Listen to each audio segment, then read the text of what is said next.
is Talking to My Thoughts.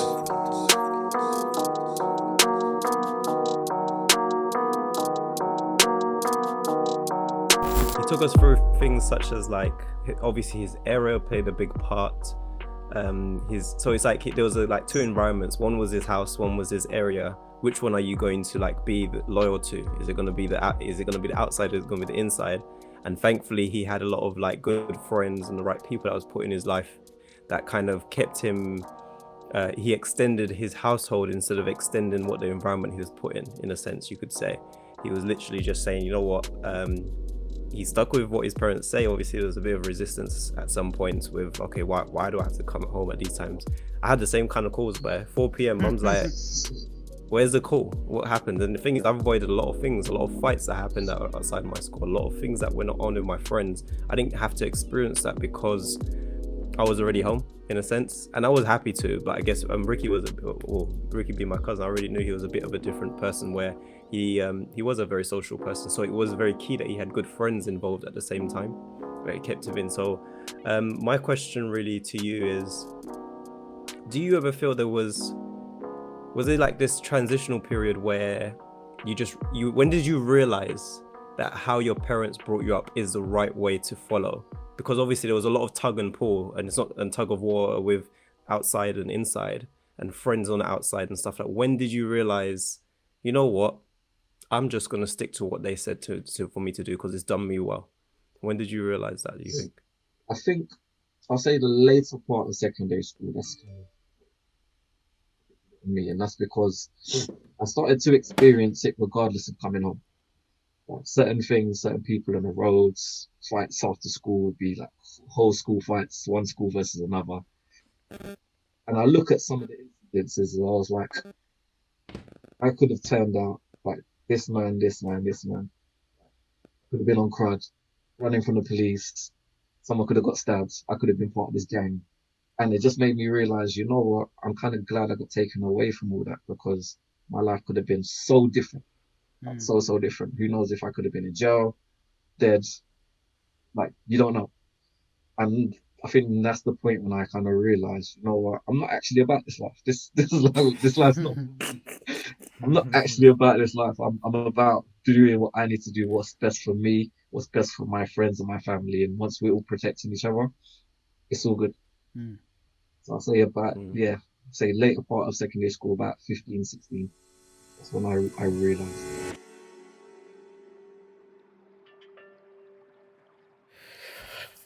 My upbringing kind of defined me as a man today, in positive ways. A lot from the household. Grew up with two loving parents.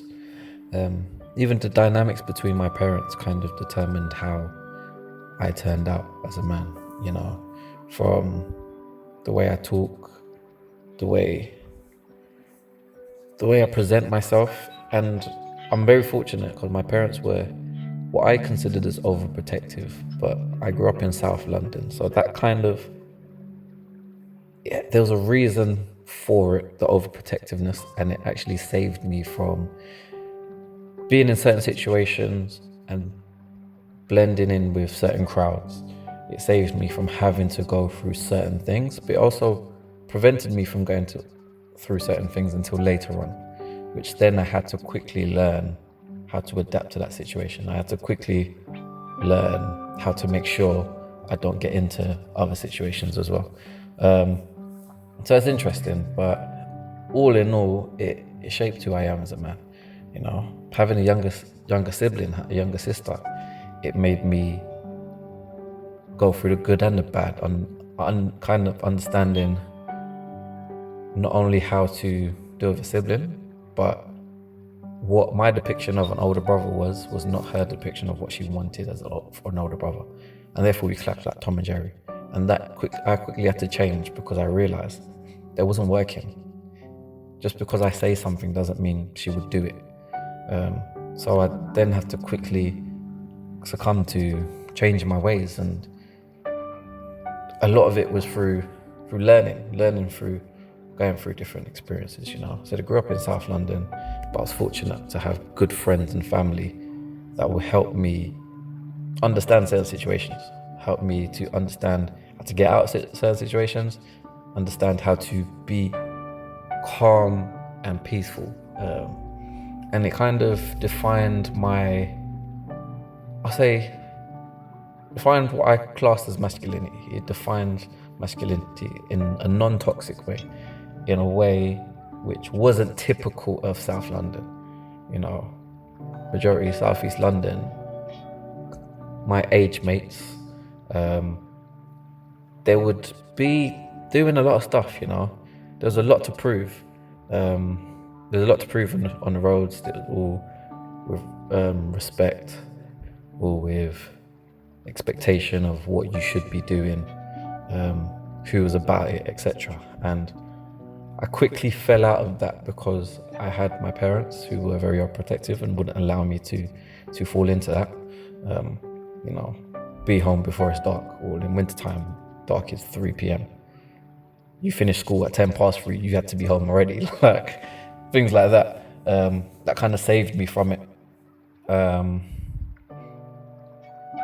And yeah, just having good friends that were around me that I could bring home. Knowing that you have good friends that you can bring home and your parents don't mind you bring them home because they'd rather you be at home than out somewhere else where something could be happening. Again, that kind of molded interactions upon us, how we spoke, you know, not just how we spoke, but our mentality towards being better. We can have conversations about that. Typical guys couldn't have conversations about that. How we treated women, you know, we were classed as the sweet boys. Why? Because we didn't have something to prove. We wasn't, as much as boys you would match yourselves up towards each other, it was a different way. It was in a respectful way, you know. It's something that, again, if I'm at home, I can speak about it and will never be pulled up by my parents by it because it's not in a disrespectful way. So a lot of the upbringing was down to my environment. It's a product of my environment at the end of the day. And it kind of molded me the man I am today. But I've seen many different people go through many different experiences, you know. When my dad passed away, when I was 16, I had to step up. I had to step up as a man and take on board the lessons he taught me to now apply it in a way where he's not going to be there to tell me anymore. I have to apply it for myself. You know, I have to try and make sure that my sister applies it to herself as well. Like, as much as she's a woman, there's still principles that are universal, you know. And yeah, as I said, I've seen guys go through it where they haven't necessarily had the same upbringing. Some of those guys I've been friends with and have been able to implement those teachings and help them to, you know, take out that toxicity from their masculinity and really hone in on it. Some people, they haven't been able to do that because they haven't had someone to show them, you know, how to address certain situations. You know, how do I address a confrontation? For me personally, I'm always calm, cool as a cucumber, and therefore it never gets escalated. Some people, they have to hype up to it. Am I a dickhead? Cool, I'm gonna hype up to it. That was typical in my area, you know. Some people, how they treat girls like a piece of meat. I have never done that because I only ever saw respect in my household for my mother.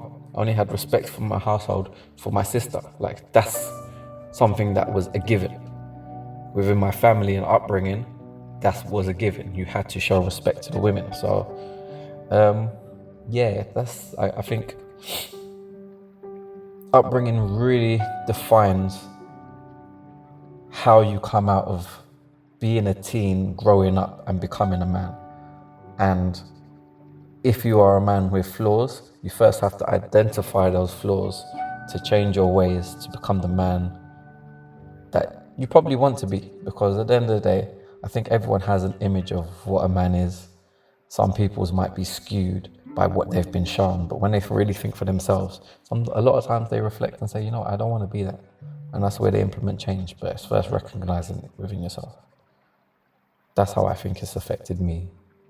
And that's how I think a lot of men, especially in this day and age, are dealing with it. They're at least reflecting and identifying what their upbringing has brought for them. Did you ever have any battles with yourself and your parents in regards to when you was kind of talking about your defining your basically your masculinity? Masculinity. Oh my god, I can't even say the word today. You know what I mean, innit? Yeah. Like, how did you ever find that you was kind of battling yourself to be like, as Craig was saying, it's like a tug and pull with your home life and what your friends are doing? And was there ever, because as obviously you're talking about that transition where you realize, okay, maybe this is the right way to go about it, but what kind of emotions or battles, or was there any incidents or experiences where you thought at one point, maybe me being with my friends is the right way to go, maybe this is what I want to do, maybe my parents are just being a bit too overprotective and being a bit too picky? Like, did you ever have those kind of emotional battles with yourself? Oh yeah, 100%. I definitely did. I remember getting into arguments with my parents because I couldn't go out. I remember one time I actually decided to go out on my own accord, like stay out later than I should have. And this is me getting home at 4:30 instead of before 4. And the madness that happened is, by the time I got home, my parents had called the school, ready to call the police. I'm missing. Like, it was that incident, and I felt so bad. And the worst thing, you know, when you lie, you get caught in your lie. But I got caught in the worst way. So there's me saying, oh well, I had to stay after school in detention, and then I just quickly went to the shop, and then I came back. Obviously, that's the night. Not saying I didn't go to detention, but detention was 10 minutes, so that doesn't account for the whole hour 50 minutes. So my mum wrote a strong letter to the school because she thought I'd been kept in detention for too long, etc., without even permission. Then they addressed the situation with me, and I had to fess up. Like, I got caught with I had to fess up, hands up. Okay, I went to the chicken shop with the boys. It wasn't worth it. It weren't worth it. It was not worth it. And from that point, it was like I had to rebuild that trust with my parents. I had to realize that it wasn't worth it. Look, I just went and get just some dead chicken and chips for like £2 chicken and chips. That weren't worth it for all of that. And that was the opposite way to my home. Like, I didn't need to do any of that. But that was kind of my one rebellious stage. After that, it was just the mental battle a little bit, you know. There's certain things that, okay, I didn't have to directly prove, but when I got older, I kind of did, you know, like, are you about this life? Like, people want to test your strength. People want to test your resilience, you know. They start cussing, they start attacking you. Can you firm a Russian? Like, things like that. I had to learn that quickly without actually being in that environment too much. The most I got it was school. I had to just clue myself up quickly, resolve it, and try to make sure I'm not escalating situations. And that kind of kept me at bay. And then, yeah, I'm grateful for it now. Like I said, looking back, I would have wanted to be a bigger part of that, but I've got nothing to prove now. So I'm happy. And at the end of the day, I don't feel like a broken man because of it.